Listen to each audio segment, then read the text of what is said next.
daawadayaal ku soo dhawaada barnaamij gaar ah oo aan ku eegi doono dhacdooyinka siyaasadeed ee ka jira guud ahaan gobolka Sool. barnaamijkan oo aanu ku soo bandhigayno qaar ka mid ah aragtida haldoorka aqoon-yahanka ee siyaasiga ee gobolka Sool. waxaa marti inagu ah maanta barnaamijkan siyaasi Xasan Faarax Jaamac oo ku magac dheer Xasan Geerash iyo siyaasi Xasan Maxamed Maxamuud oo ku magac dheer Dhiilood.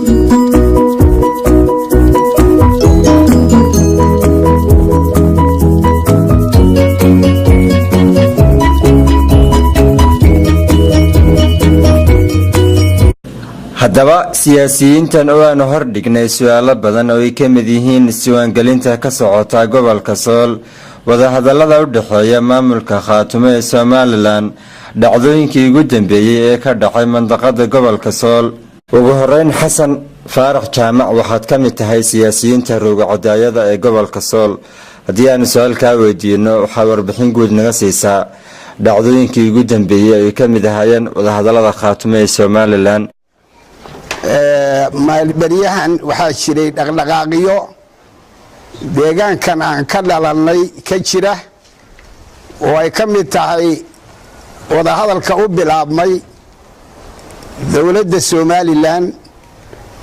iyo maamulka Khaatumo. ugu horeyn waxaan soo dhaweynaynaa wadahadalka u bilaabmay dowladda Somalilan iyo maamulka Khaatumo, waxaana rajaynaynaa inuu midho dhalo oo uusan dhicisoobin. waxaana u aragnaa suu midho u dhali karaa inay tahay laga buuxsado oo aan lagu degdegin, oo Khaatumo marka hore ay dadkeeda u timaado oo mucaarad iyo muxaafidba beeshu midowdo. markaa ka bacdi ee la midoobo iyadoo la wada tashaday in ay Somalilan wixii ula tegi lahaayeen ay go'aansadaan. taasaan u muuqata inay ku midho dhali karto. haddiise dhulbaantida waa dad ballaadhan oo dibad iyo gudaba kala degan oo nooc kasta oo bini'aadamku leeyahay leh. cid gaar oo dhulbahante ama gruub gaar oo odhan kara annagaa hogaaminayna ama annagaa hormoodu ah ma jirto. wadatashi ilaa iyo isimada, cuqaasha, culimadiinka, aqoon-yahanka, siyaasiinta, xoolo dhaqatada xataa in ay wada leeyihiin talada baan anagu aragnaa. midna aan talada la yeeshan, gruubna odhan annagaa le talada. sidaasay ku madhi dhali kartaa iyagoo mid ah oo mucaarid iyo muxaafidba cid waliba inta laysu yimaado xaggee danta ummaddan aan ka dhalanay ku jirtaa in laga tashado, meeshii la go'aansadana markaa la aado. taas waa taa. tan kale haddaan wax yar taariikhda dib ugu noqdo, magacan dhulbahanta ilaa iyo Cayn ilaa iyo Sanaag ilaa Sool wax badan baa ka lumay. intii markii ummadii Soomaaliya burburtay ee reer waliba deegaanku u dhashay tegey, cidina cid ma qabsan horta marka ugu horeysa. reer Soomaalidii way kala tagtay, nin waliba wuxuu cararay meeshuu u dhashay. cid waliba meesheedii bay markaa maamulatay oo wax ka dhigatay. nasiib darro beeshan aan ka hadlaynaa durbaamo badan baa dhowr meelood looga tumay. waxaa looga tumay Puntland oo isir u sheegatay. waxaa looga tumay federaalka oo yidhi dowladdii Soomaaliya halkan ay taallaa. waxaa looga tumay Khaatumo oo tiri annagaa dowladdii beesha raadinayna. gruub kale oo Somalilan yidhi annagu dantii ummadda halkaan u aragna. afartaasay beeshu u kala dhaqaaqday. waxaa noo muuqata dabayl in wax la fahmay oo dantii la fahmay. runtiina dadka anigu waa ka mid ahaa maalintii ugu horeysaba yidhi Somalilan baa dantu taallaa. Somalilanna ugumaana danaynayn. maamul dad kale watana waa danta xaqiiqda ah baanu arkayna inay sidaa tahay. alxamdulilah haddii maanta raggii dibadda jiray ee dhulbahante ee xadhkaha ku hayay dadka iyo raggii meelaha kala joogaba ay u fahmeen in wadahadal lala galo beeshaas dowladdaas oo aynu wax walba wadaagno ceel iyo cawskaynu wadaagnaa kaliya kaashintani wadaagnaa midabkaan wadaagnaa dhaqankaan wadaagnaa waa isdhallay isticmaar bayna wada xukumi jiray marka meel kale oo caawa dhaanta dee 25ka waa raadinaynay mar haddaynu aragnay meel kale oo dhaantaa inay jirin gacmo furan baan ku soo dhawaynaynaa raggii sidaa ku guddoomiyey ama ragga dibadda jira ha ahaadeen ee nairobi iyo ku shira dibadaha kaleba ama raggii hadda khaatumo iyo hawdkaa joogaba ha ahaadeen waxaan leenahay 25ka dowlad garaac wax allaale wax loo qabtay deegaankan puntland u qabatay ma jirto anaa wasiir ka noqday taliya ciidanka badda ka noqday xubno kaalin buuxisa ama wax la yidhaahdo boos buuxisa mooyaane wax kale oo ay u qabatay puntland ma jirto deegaankeenna iyo dadkeenna iyo dalkeenna federaalna sidoo kale dad shaqaale way jiraayo qoratay oo da u shaqeeyo kaalin buuxisa khaatumo iyana fooq 5 dabaq oo aan salaaniya u haysan wiistonna bay rabtay inay fuusho fuuli kari weydi runtiina ogaatay somaliland runtii caad iyo caad baanu ay wax u tartay dhulbahante xagga horumarinta bilixda laascaanood maanta waad aragtaan arrimaha bulshada wax weyn baa laga qabtay nabadgelyada wax badan baa laga qabtay waxaana ku guulaysteen raggii halka aaminsanaa dagaal siyaasadeed inuusan ka dhicin dalkan iyo dadka somaliland u dhashay runtii waa guusha ugu weyn isla su-aashan waxaanu hordhignay siyaasi xasan maxamed maxamuud oo isna ka mid ah siyaasiyiinta rugcadayada gobolka sool waxaana uu ku jawaabay yidhi anigu waxaan u arkaa inay tahay arrin mar hore in la qabto ay ahayd oo waqti hore ku habboonayd dadka soomaalida ay meel kasta ha joogeen dad walaala ah oo wada dhashay weyn soomaaliyana waad ogtihiinuu muddo hadeer dhowr iyo 50 sannadood bay dawlad tahay dawladda ay ahaydna burbur baa ku yimid iyo maaragtay inaanay cadaalad kuma dhisnayn laguma binayn waana keentay in la kala harjado marka waxaan u arkaa inay ahayd mar hore khaatumo inay waxaanad hurayn horaa loo qabtaa baa la yidhi dadka soomaaliyeed in la kala jeclaysta ma inaad hargeysana ka cararto xamarna u cararta wax cilmiyo ku jira ma jiro dadka kan somaliland dega waqooyiga soomaaliya dega somaliland dhulka la yiraahdo dad weligood wada degi jiray weeye wadana degi doona aan kala tegay dambaa isku khasabtay waxaan u qabaa haddii khaatumo iyo somaliland heshiyaan xataa inay soo dhawaan karto soomaali halka gaadhideedii inuu soo dhawaan karo somaliland kaligeed markii hore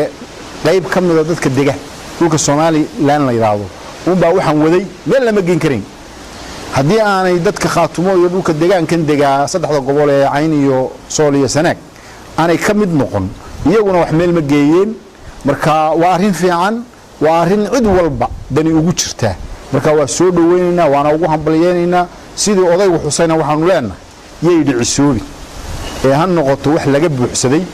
laga fikiray la qaadaa dhigay aan mar dambe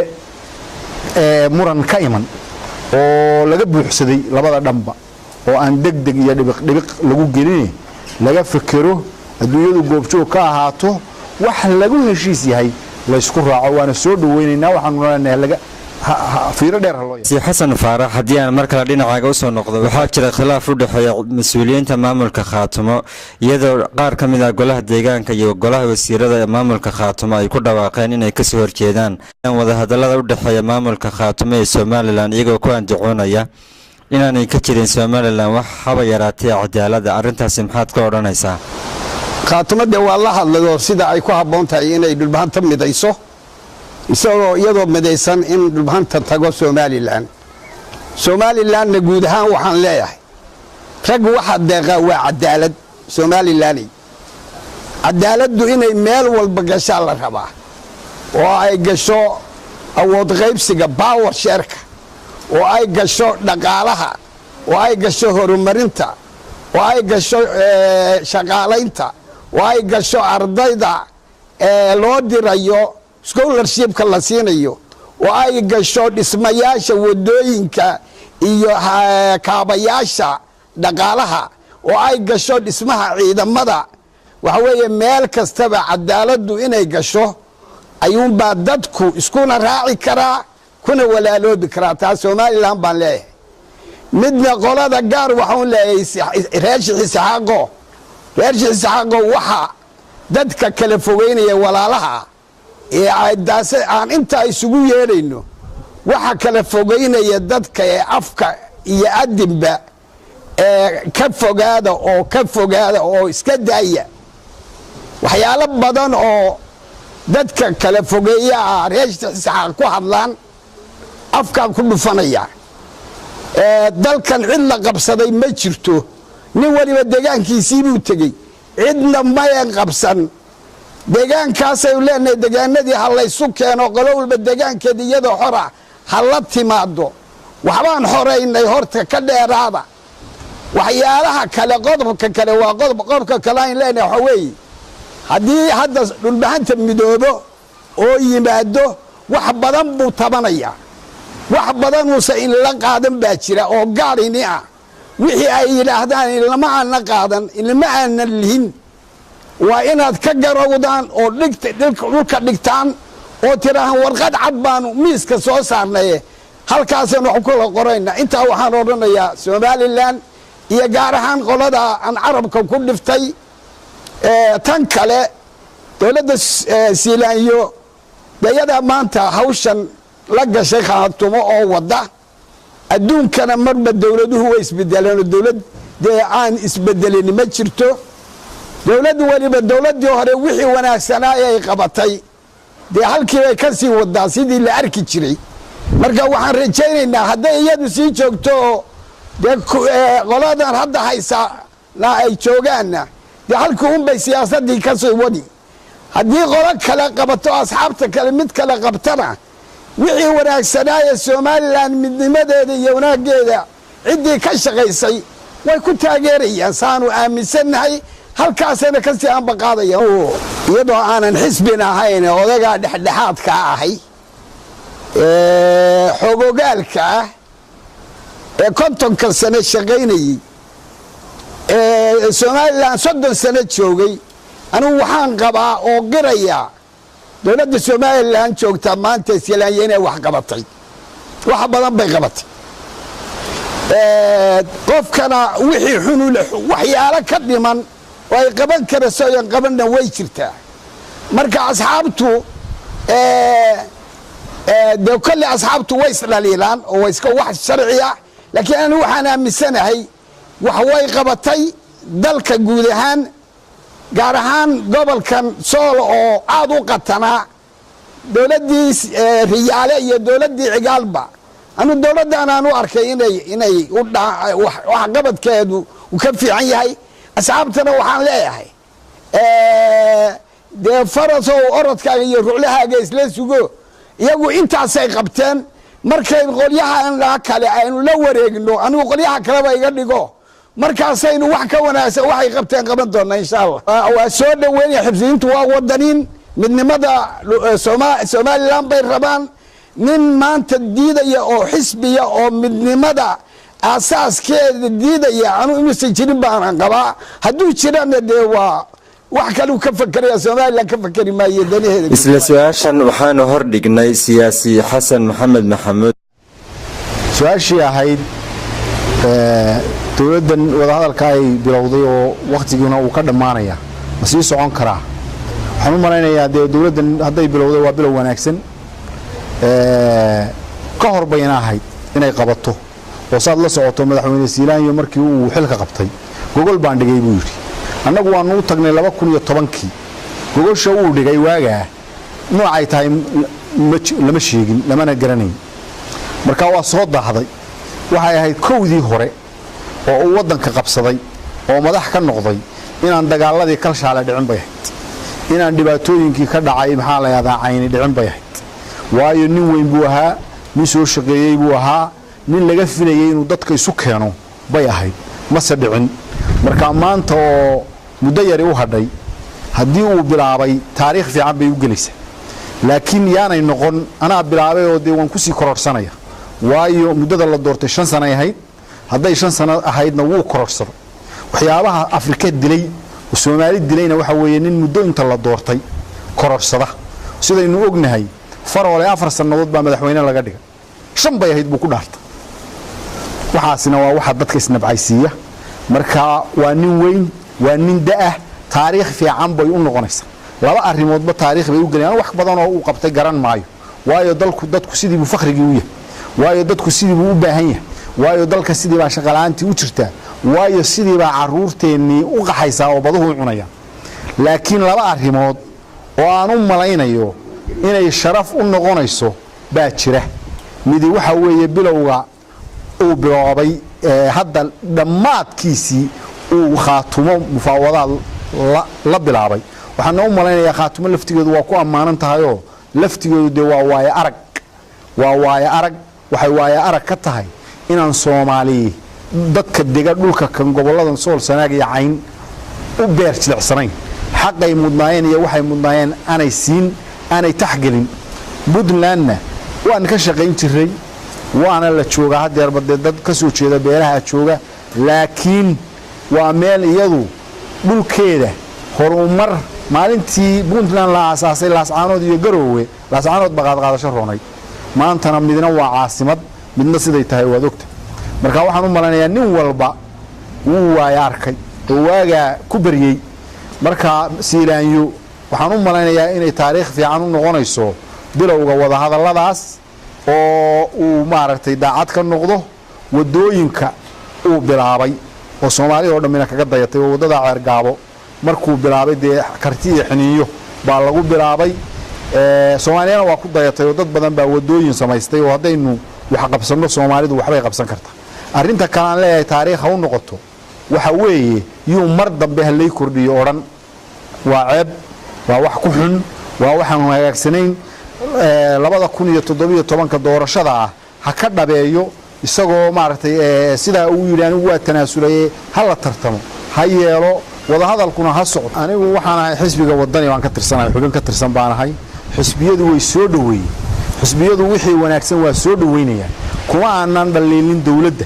oo wali xisbi yiri waanu ku dhaliilsanahay ma jirto laakiin xisbi waliba wuxuu leeyahay ha laga run sheego hore ha u socoto arinta bilowga ah si fiican oo daacad iyo lixbooni iyo kalsani leh ha looga shaqeeyo ilaa uu wuxuu qunu gaaro oo qaan gaaro wada hadallada noocaas oo kala hoos baa laga wadaa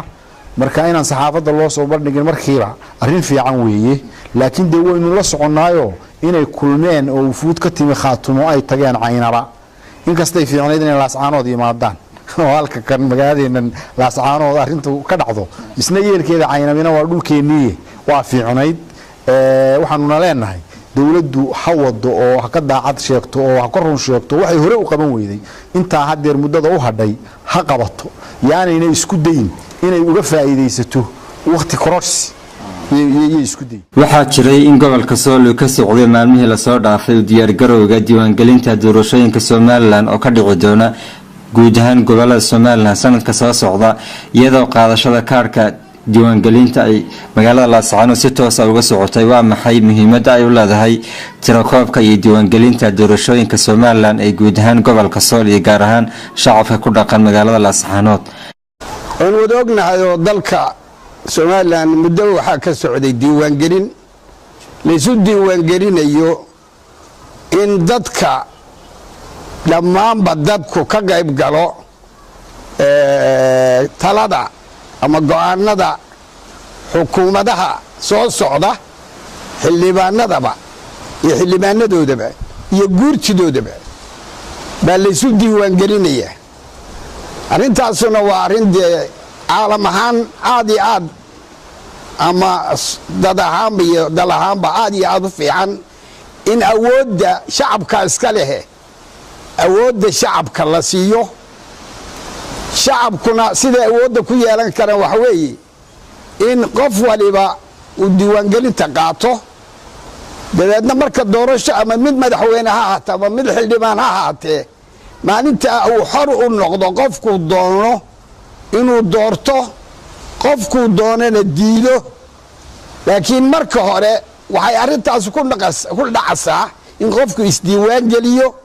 waxaana u aragnaa arrin aad iyo aad u fiican in dadka awoodda dalka shacabka loo dhiibo oo shacabku cidday rabaan doortaan taas waa taa guud taad gaar ahaana halkan anoo kaga faa'idaysanaya marxaladan waxaan dhalbahante meel kastuu joogo ilaa iyo cayn ilaa iyo sanaag ilaa sool ilaa dibadda dadka jira ee magaca sheegta ugu baaqaya inay ka qayb galaan diiwaangelinta mid miyi jooga mid magaalo jooga gabadh islaan wiil oday indhoole arday nin kastoo 15 gaadhay xaq buu u leeyahay inuu isdiiwaan geliyo waan ugu baaqayaa sababtoo ah qofku markuu isdiiwaan geliyo wuxuu noqonayaa wadani inuu jiro oo wadani yahay oo dalka joogo ayaa horta qofkii u cadaanaysa talabaad awoodiiba wax ku yeelanayaayo hadhow qofkuu doono ayuu dooranayaa xataa haddaadan waxba doonin oo wixiiba kala saari weeda xor baa tahay laakiin marka hore is-ogaysii ummadda iyo adduunkaba inaad jirtid oo aad diiwaangelinta geshid waxaan halkaa ku soo dhowaynayaa xataa kuwa dibadda jira ee diyaasbaradayada inay yimaadaan ninkii imaan karaa oo diiwaangelinta ka qayb qaataan oo caruurahooda iyo dumarkooda keenaan oo dadkii ay iyagu xidhxidheena gacmaha ka xidheen ee siyaasadaha meeshay aaminsan yihiin meeshii kaleba u diideen maanta tartanka isaga ah gobolladaa tartamaya oo degmooyinkaa tartamaya oo hadhow baawar sheer baa lagu qaybsanayaa oo dhaqaalaha lagu qaybsanayaa oo shuruucda qaarkood baa lagu bixinayaa isdiiwaangelinta oo baasaboorka heli maysid haddaadan stoorka gelin iyo isdiiwaangelinta haddaadan gelin oo diyaaradaha raaci kari maysid marka waxa weeye gobolladiina hadhowto hadeer waa soo isdiiwaangeliyeen xabaalaha waxaa la yidhi way isu faanaan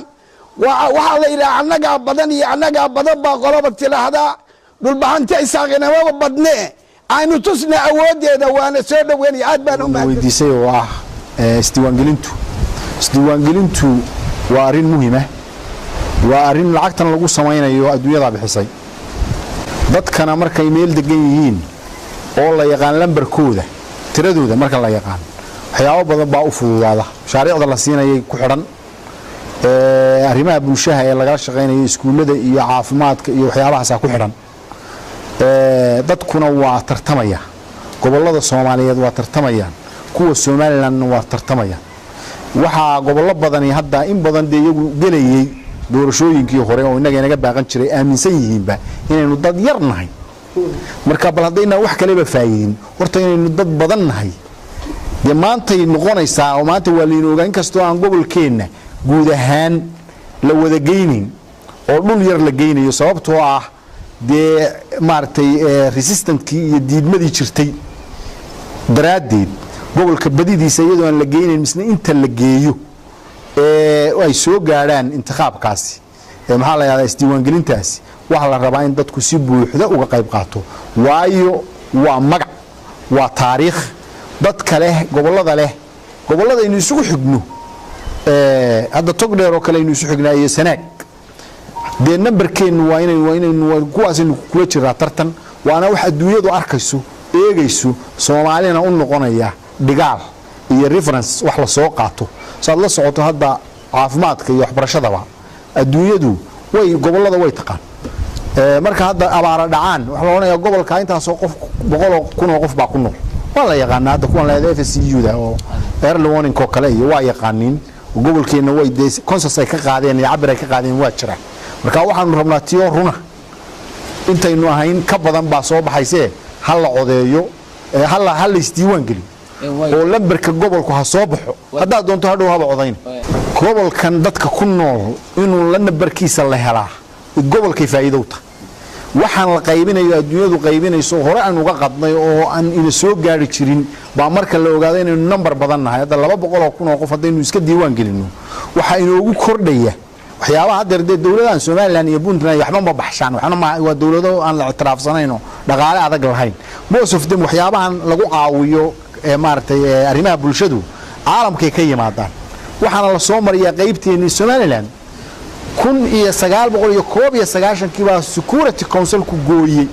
qaraarkaas inay wixii aynu deeqda kaalmada aynu lahayn soo marto Soomaaliland marka hadii la oran jiray dhulkaasi waa dhul lama galaana habeenowdu hadii la oran jiray dadkaasi waa dad yar habeenowdu ay dadka aan aaminsaneyn Soomaaliland ma doorashada ma galayaan wax la yiraahdo diiwaan gelinta waxaan leeyahay adu wax kastaba aaminsanow qofku wuxuu doonaa ha aaminsanaado mabdiyan ama Puntland ha aaminsanaado ama Khaatume ha aaminsanaado ama federal ha aaminsanaado adigu isdiiwaan gali wadani baa tahay dalka u dhashay inaad jirtid oo dalkan joogtid oo aad nooshahay inta qora isu diiwaan gali meel kasta hawo hadawna banaankaaga ka joog hadaadan doorasho doonin laakiin isdiiwaan gali taa intaasan kaga baxaya tan kale saamaynta wada hadalka Khaatume iyo Soomaaliland ay Soomaaliya ku yeelan karto doorta waa ku yeelan kartaa waana wax dawa in Soomaaliya dadka kale u arka inay dantooda hayn inay ka tashadaan oo meeshii dantooda ku jirto ay aadaan waa danta ku jirto ummadu cid waliba uu danaysanaysaa oo ummadda iyo deegaanka iyo dalka loo danaynaya mar hadday xaflan waayeen oo midayn kari waayeen Soomaali oo intaasoo hadda federaal mid waliba gaar u gooday oo intaasoo gobol gaar u go'ay doorta saamayn way ku yeelanaysaa dhinac kalena wanaag bay uga yeelanaysaa sidii Xasan Bayiriyo hadday ummadda Soomaaliland wada degtaa ee Ingiriisku xukumi jiray hadday heshiiyaan oo midoobaan oo isku mowqif qaataan Soomaalida kalena waxbay u tarasaa intaasaan aan u oran lahaa waa tahay Xasan waxay ku keenaysaa isbedel weyn bay keenaysaa waxay u keenaysaa Soomaaliya dawladda Soomaaliland dhulka waqooyi dadka jooga waa sheegataa waxayna jeclayd inaanay heshiin ee wax kala laadlaado oo ay hadhow dariiqay doonto u marto ay noqdaan hadday heshiiyaan Soomaaliya ama way la midoobayaan iyagoo sharaf leh oo mustawa sare leh ama way ka go'ayaan oo dawlad red carpet loo dhigo caalamku yaqaanay noqonayaan marka awal iska sheegashadii waxaad la socotaa Soomaaliya wixii loogu deeqay xamar baa cuntay oo qaadatay ma soconayso hadda qolada tan Hargeysa joogta wax badan ma soo gaaraan marka waxana uu soo gaari waayeen kala laadlaadashada dadkeedii dadka ay sheeganayaan ee dhulkan wada degaan oo heshiiska ahayn hadduu maanta heshiiyo oo aanu leenahay qolada maartay maakhir iyo warsangelina talaabadaas oo kale ha qaado waqooyi laba mid baynu noqonayna inaynu Soomaali sharaf ka markii horena inaga geynay oo Soomaali isu geynay oo calan maxaa la yiraahdaa la geynay Muqdisho markii dambena inaga dhaqan xumo inagu waxay ahayd inta madaxweyne la dooranayay inuu soo dago Hargeysa yimaado oo waa kan awalba idinka keenay hadda raqaata bay inoo quuri waayeen waxa la iska daba magacaabayo koonfur madaxweynayaasheeda aha marka arintaas Puntland saami bay ku qaadan jirtay waa lagaga haybaysan jiray dadka dhulka kan jooga Puntland daacad bay u ahaayeen waa dhiseen laakiin Puntland waa ka abaal ka dhacday marka saamigii ay ku qaadan jireen waa waayaya iyagana halkaas ku amarsan laakiin dad walaalaho darisa baynu noqon doonaa si uun baynu isla yeelaynaa ilaa waligeed isjiidashada waxa ka fiican in maruun si uun ama Soomaali dawladda oo wanaagsan baa la arki doona oo Khaatumo iyo Soomaaliland isu imaatinkooda soo dhaweyn doonta ama Soomaali kala tashato Djibouti waa Soomaali waana dawlad ama Soomaali si fiican oo walaaltinimo wanaagsan u kala hagaagta oo misna walaalaha jiraan oo darisa inkastaan dunida ogolayn boo dawladaha ay dariska naayde inta soo dawladooda Soomaali oo calan UN-ka ku leh maba ogola marka dad kala tagana maba ahaadii la isdaweynayo dadka Soomaaliyeed waa dad meel loo wada la waxaya laakiin reer koonfureed waa garan waay reer waqooyi shalay dawladnimada keeneen maanta u geyn oo nidhaahno waa taas haddaad wax gensateen haddaad wax tirsateen haddaad koonfur soomaalida dadka koonfurta aad ka sheegateen maanta wataa madaxweyne kaliya oo yidhaahda waa laga waayayo intuu dayuurad soo raaco ka soo dega waddanka waqooyi daawadayaal intaasi waxaanu kusoo afmeeraynaa barnaamijkeenii dhacdooyinka siyaasadda oo tv-ga caalamiga ee Soomaaliya iyo xafiiskiisa magaalada Laascaanood idinka soo gudbinaya toddobaadkan waxaa idinla socodsiinaya anigoo ah Mawlid Ismaaciil Haradigeed intaan mid kan la mid ah ku kulmi doono waxaan idinka tegaynaa amaano Allah.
ka dhacay maxaa la yiraahdaa cayni dhicin bay ahayd waayo nin weyn buu ahaa nin soo shaqeeyay buu ahaa nin laga filayay inuu dadka isu keeno bay ahayd ma sadhicin marka maanta oo muddo yar u hadhay haddii uu bilaabay taariikh fiican bay u gelaysaa laakiin yaanay noqon anaa bilaabay oo dee waan ku sii kororsanaya waayo muddada la doortay 5 sano ahayd hadday 5 sano ahaydna wuu kororsaday waxyaabaha Afrika dilay oo Soomaali dilayna waxa weeye nin muddo inta la doortay kororsada sidaynu ognahay faroole 4 sanadood baa madaxweyne laga dhigay 5 bay ahayd buu ku dhaartay waxaasina waa waxa dadka isnabcaysiiya marka waa nin weyn waa nin daa taariikh fiican bay u noqonaysaa laba arrimoodba taariikh bay u galayaan wax badan oo uu qabtay garan maayo waayo dadku sidii buu fakhriga u yahay waayo dadku sidii buu u baahan yahay waayo dalka sidii baa shaqalaanti u jirtaa waayo sidii baa caruurteennii u qaxaysaa oo baduhu u cunayaan laakiin laba arrimood oo aan u malaynayo inay sharaf u noqonayso baa jira midi waxa weeye bilowga uu bilaabay hadda dhammaadkiisii uu khaatumo mufaawadaad la bilaabay waxaan u malaynayaa khaatumo laftigeedu waa ku amaanan tahay oo laftigeedu de waa waaye arag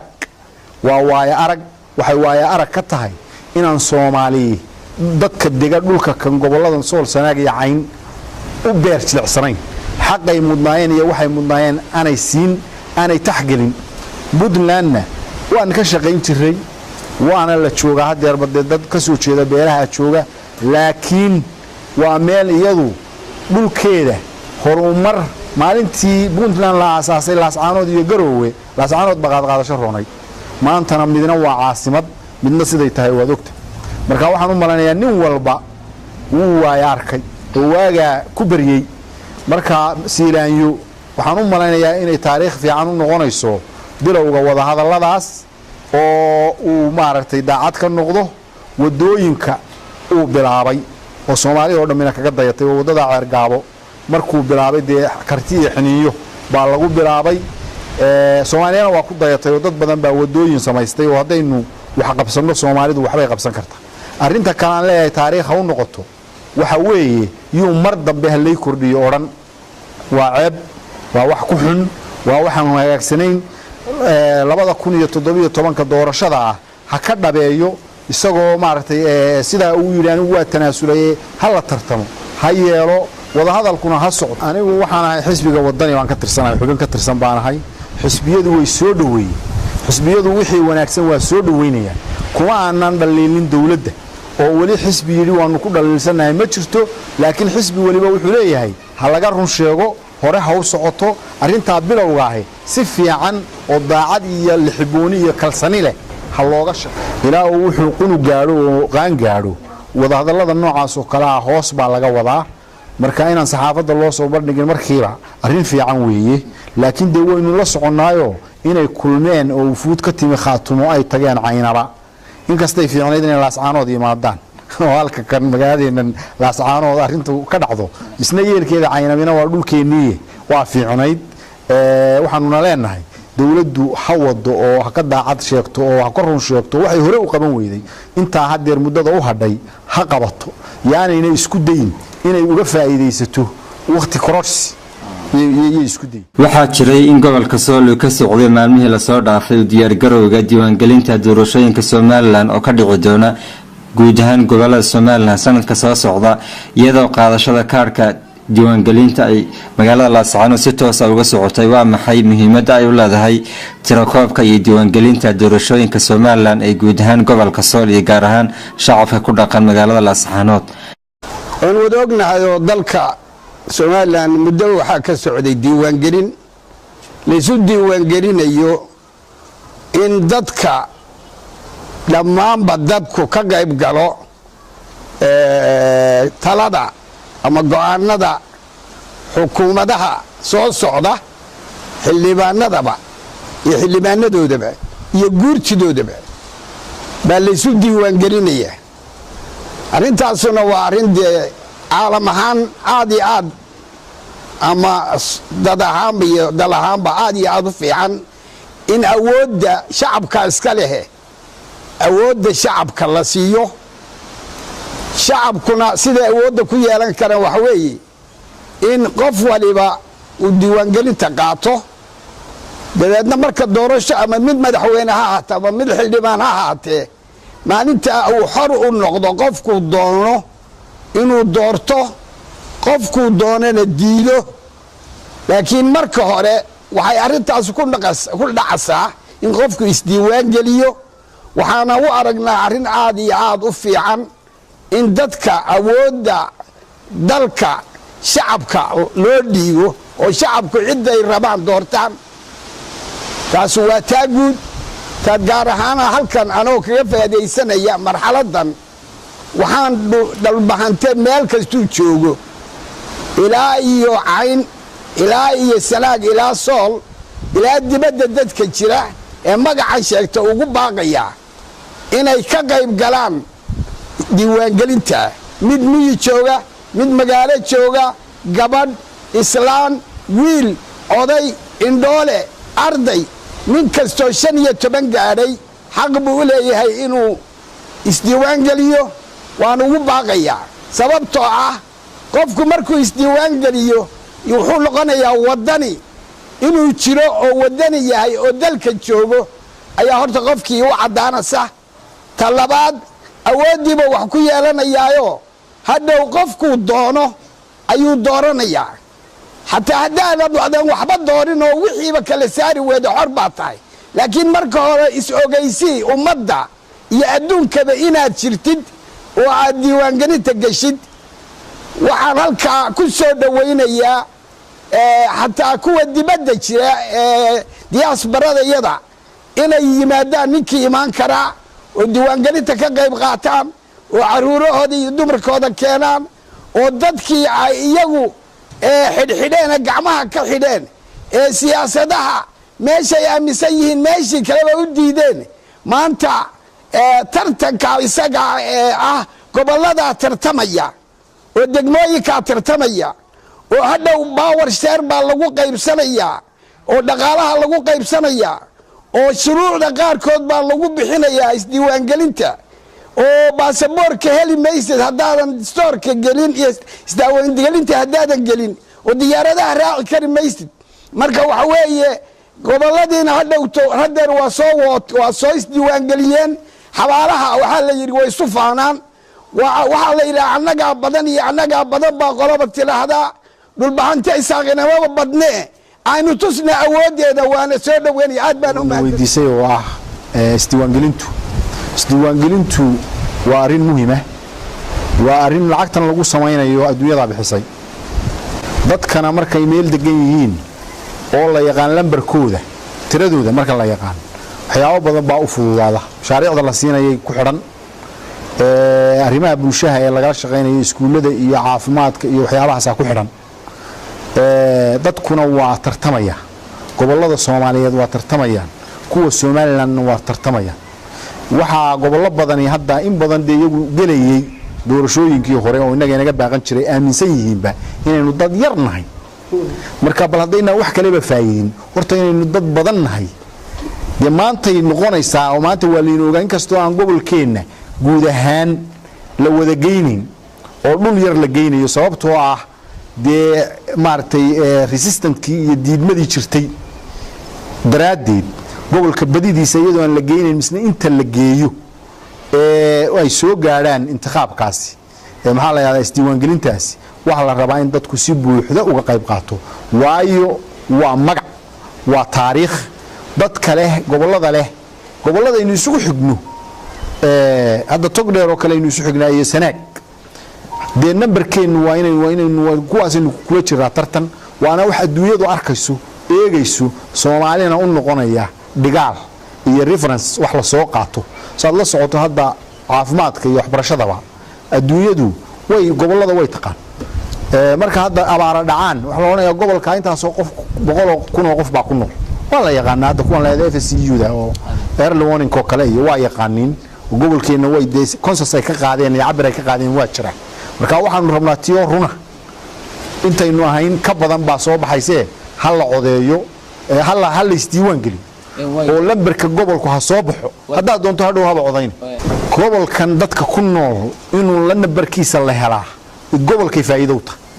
waxaan la qaybinayo adduunyadu qaybinayso hore aan uga qadnay oo aan ina soo gaari jirin baa marka la ogaado inaynu number badan nahay hadda 200,000 oo qof hadaynu iska diiwaan gelino waxa inoogu kordhaya waxyaabaha hadda dawladahan Somaliland iyo Puntland waxba ma baxshaan waxna ma waa dawlado aan la ictiraafsanayno dhaqaale adag lahayn most of them waxyaabahan lagu caawiyo maartay arrimaha bulshadu caalamka ka yimaadaan waxaana la soo mariyaa qaybteena Somaliland 1991 kiiba Security Council ku gooyay qaraarka maanta midayso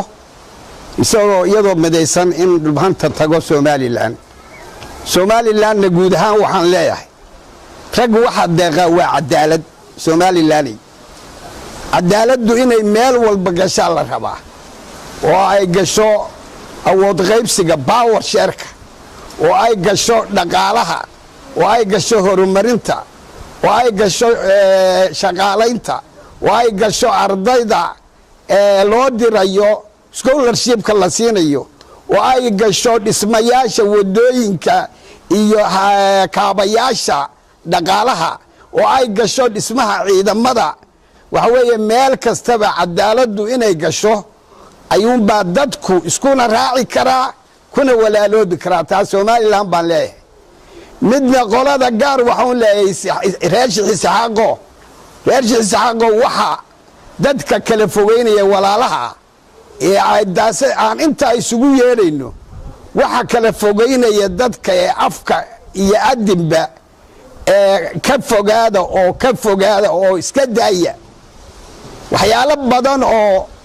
dadka kala fogeeya reershii Isxaaq ku hadlaan afka ku dhufanaya dalkan cid la qabsaday ma jirto nin waliba deegaankiisii buu tagay cidna ma qabsan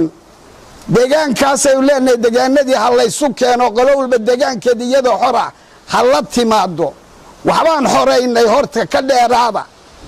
waxyaalaha kale qodobka kale waa qodobka kale aan leenahay waxa weeye haddii hadda dhulbahanta midoobo oo yimaado wax badan buu tabanaya wax badan uu in la qaadan baa jira oo gaarini ah wixii ay yiraahdaan ilama aan la qaadan ilama aan lihin waa inaad ka garowdaan oo dhulka dhigtaan oo tiraahan warqad cad baanu miiska soo saarnay halkaasna wax kula qorayna inta waxaan oranayaa Somaliland iyo gaar ahaan qolada aan carabka ku dhiftay tan kale dawladda Siilaanyo dayada maanta hawshan la gashay qaatumo oo wada adduunkana marba dawladuhu way isbedelaan dawlad aan isbedelin ma jirto dawladdu waliba dawladii hore wixii wanaagsanaa ay qabatay halkii ay ka sii wadaa sidii la arki jiray marka waxaan rajaynaynaa hadday iyadu sii joogto qoladan hadda haysa ay joogaanna halkii bay siyaasadii ka soo wadi haddii qolo kale qabato asxaabta kale mid kale qabtana wixii wanaagsanaaye somalilan midnimadeeda iyo wanaageeda ciddii ka shaqaysay way ku taageerayaan saanu aaminsannahay halkaasana kasii aanbaqaadaya iyadoo aanan xisbin ahayn odagaa dhexdhexaadka ahay xogogaalka ah ee 50 sano shaqaynayey somalilan 30 sano joogay anigu waxaan qabaa oo qiraya dowladda somalilan joogta maanta islaanya inay wax qabatay wax badan bay qabatay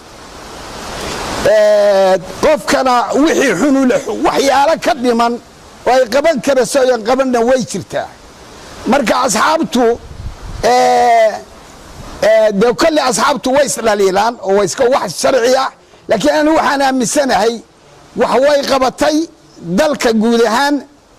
gaar ahaan gobolkan sool oo aad u qatanaa dowladdii riyaale iyo dowladdii cigaalba anu dowladdan aan u arkay inay waxqabadkeedu uu ka fiican yahay asxaabtana waxaan leeyahay dee farasow orodkaaga iyo ruclahaaga isla sugo iyagu intaasay qabteen markayn qolyaha kale aynu la wareegno anigu qolyaha kaleba iga dhigo markaasaynu wax ka wanaagsan waxay qabteen qaban doona insha allah waa soo dhaweynaya xibsiyiintu waa wadaniin midnimada somalilan bay rabaan nin maanta diidaya oo xisbiya oo midnimada aasaaskeeda diidaya anu inuusan jirin baanan qabaa hadduu jirana dee waa wax kaleu ka fakeraya somalilan ka fakeri maayo danaheeda isla su-aashan waxaanu hordhignay siyaasi xasan maxamed maxamuud su-aashii ahayd dowladdan wadahadalka ay bilowday oo wakhtigiina uu ka dhammaanaya ma sii socon karaa waxaan u malaynayaa dee dowladdan hadday bilowday waa bilow wanaagsan ka hor bayna ahayd inay qabato oo saad la socoto madaxweyne siilaanyo markii uu xilka qabtay gogol baan dhigay buu yidhi annagu waanu u tagnay 2010kii gogosha uu dhigay waagaa noocay tahay lama sheegin lamana garanayn marka waa soo daahday waxay ahayd kowdii hore oo uu waddanka qabsaday oo madax ka noqday inaan dagaaladii kalshaale dhicin bay ahayd inaan dhibaatooyin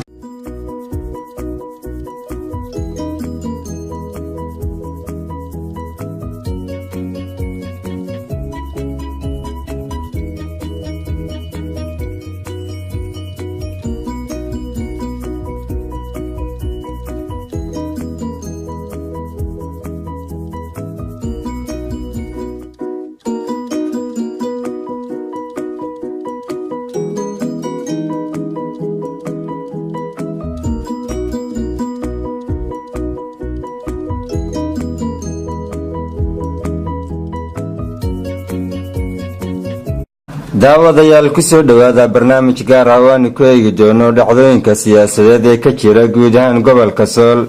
barnaamijkan oo aanu ku soo bandhigayno qaar ka mid ah aragtida haldoorka aqoon-yahanka ee siyaasiga ee gobolka Sool waxaa marti inagu ah maanta barnaamijkan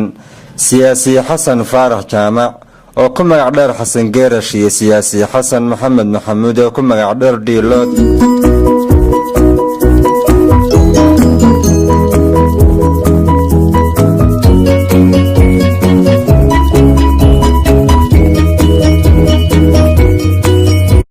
haddaba siyaasiyiintan oo aanu hordhignay su-aalo badan oo ay ka mid yihiin isdiiwaangelinta ka socota gobolka Sool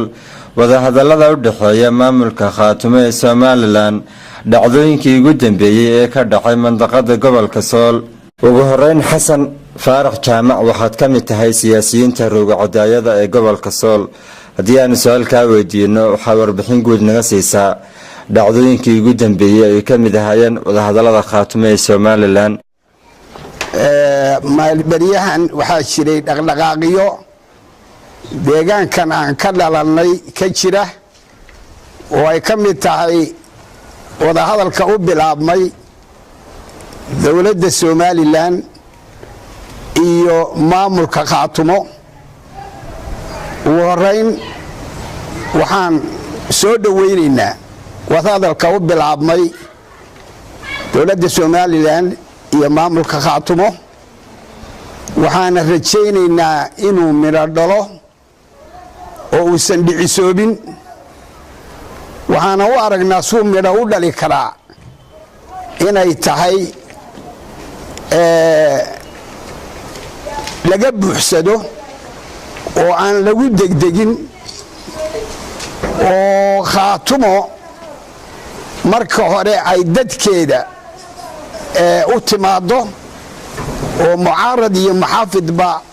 beeshu midowdo markaa ka bacdi ee la midoobo iyadoo la wada tashaday in ay somalilan wixii ula tegi lahaayeen ay go'aansadaan taasaan u muuqataa inay ku midho dhali karto haddiise dhulbahanta de waa dad ballaadhan oo dibad iyo gudaba kala degan oo nooc kasta oo bini'aadamku leeyahay leh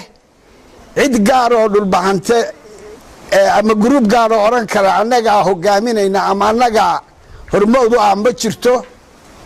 wadatashi ilaa iyo isimada cuqaasha culimadiinka aqoon-yahanka siyaasiinta xoolo dhaqatada xataa in ay wada leeyihiin talada baan anagu u aragnaa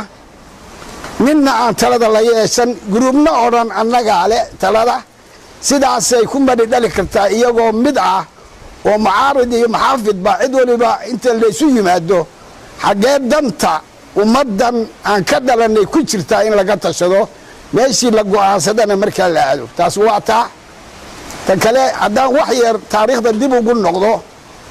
magacan dhulbahanta ilaa iyo cayn ilaa iyo sanaag ilaa sool wax badan baa ka lumay intii markii ummadii soomaaliya burburtay ee reer waliba deegaanku u dhashay tegey cidina cid ma qabsan horta marka ugu horaysa reer soomaalidii way kala tagtay nin waliba wuxuu cararay meeshuu u dhashay cid waliba meesheedii bay markaa maamulatay oo wax ka dhigatay nasiib darro beeshan aan ka hadlaynaa durbaamo badan baa dhowr meelood looga tumay waxaa looga tumay puntland oo isir u sheegatay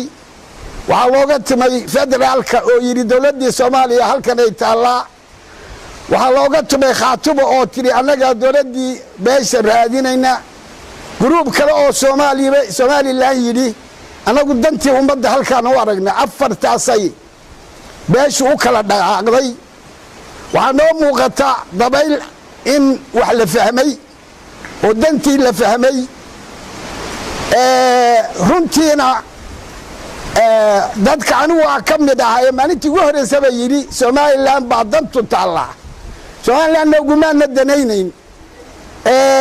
maamul dad kale watana waa danta xaqiiqda ah baanu arkayna inay sidaa tahay alxamdulilah haddii maanta raggii dibadda jiray ee dhulbahante ee xadhkaha ku hayay dadka iyo raggii meelaha kala joogaba ay u fahmeen in wadahadal lala galo beeshaas dowladdaas oo aynu wax walba wadaagno ceel iyo cawskaynu wadaagnaa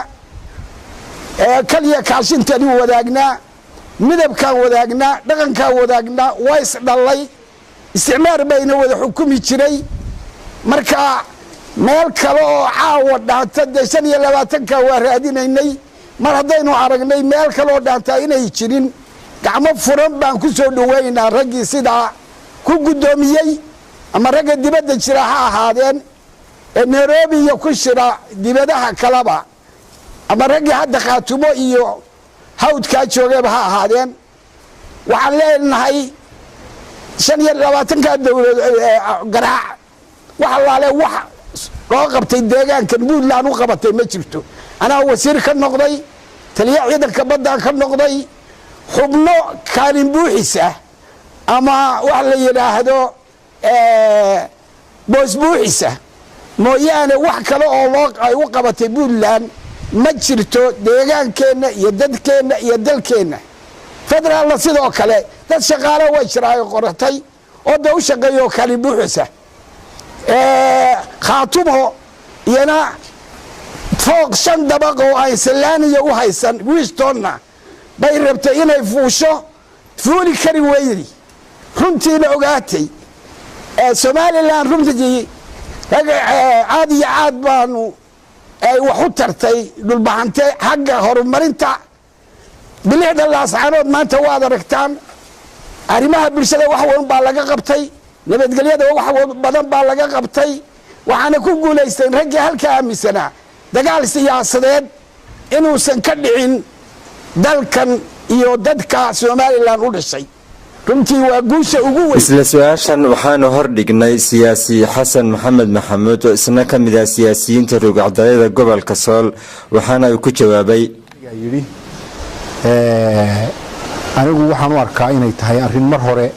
in la qabto ay ahayd oo waqti hore ku habboonayd dadka Soomaalida ay meel kasta ha joogeen dad walaalaah oo wada dhashay weey Soomaaliyana waad ogtihiin